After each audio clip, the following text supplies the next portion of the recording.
oval. Ayan, guys.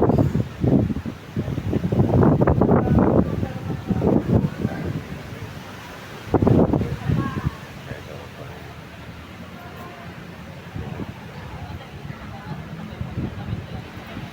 Pawis tayo. So, baka mawala ito stroke ko. So, okay, ako po ay stroke tawag dito. Stroke patient. So, yan. So, guys, po tayo. Okay, laban lang, laban. Laban sa buhay, guys. Lang, po tayo. So, sa mga tatanong kung ano, po ay dito rin na. So, na-stroke ako this October 23, 2025. Yan. So, birthday ng Francisco yan. So, yan po ay taga rito sa Batangas, Batangas City. FCQ Subdivision, Lumantay, Batangas City. Ayan, so nag-work po ako sa DepEd or start po ako ng 2017. Ayan, so almost 7 years na rin tayo. So yun, mga 8 years na na-up. Yun po. Ayan po ay awa naman ng Diyos ay itong stroke ko ay hindi naman gano'n grabe. Nag-aantay pa rin tayo ng talagang gagaling tayo. So hopefully yung kinuha natin by Saturday ay siyang magpagaling sa akin. So hopefully yun. So tayo naman ay regular yung magpapamassage. So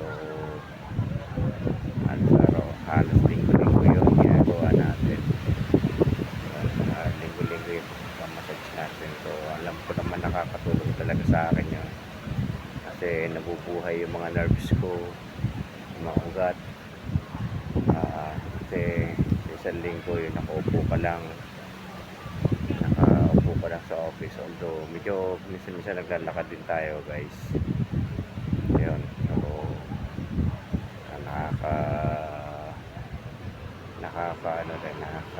nakakadakad din tayo. So ito nga lang, ganito na nalaban pa, fight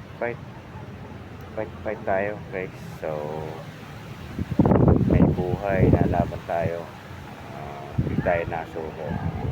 Yun ang ating motto sa buhay. Habang may buhay, laban lang. Nalaban tayo sa buhay, guys. So babalik na po tayo sa kanya. Naroon po si Lucy. Ayaw niya kasi mag-jogging, ayaw niya mag-walking. So ako naman walking lang.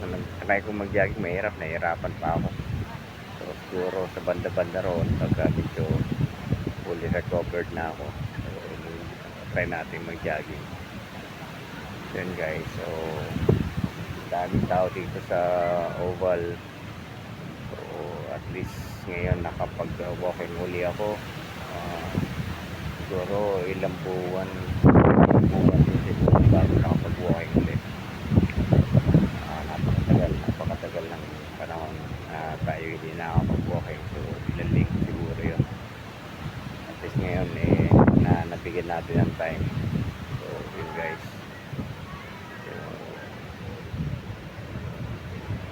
So tayo pupunta na muna sa ating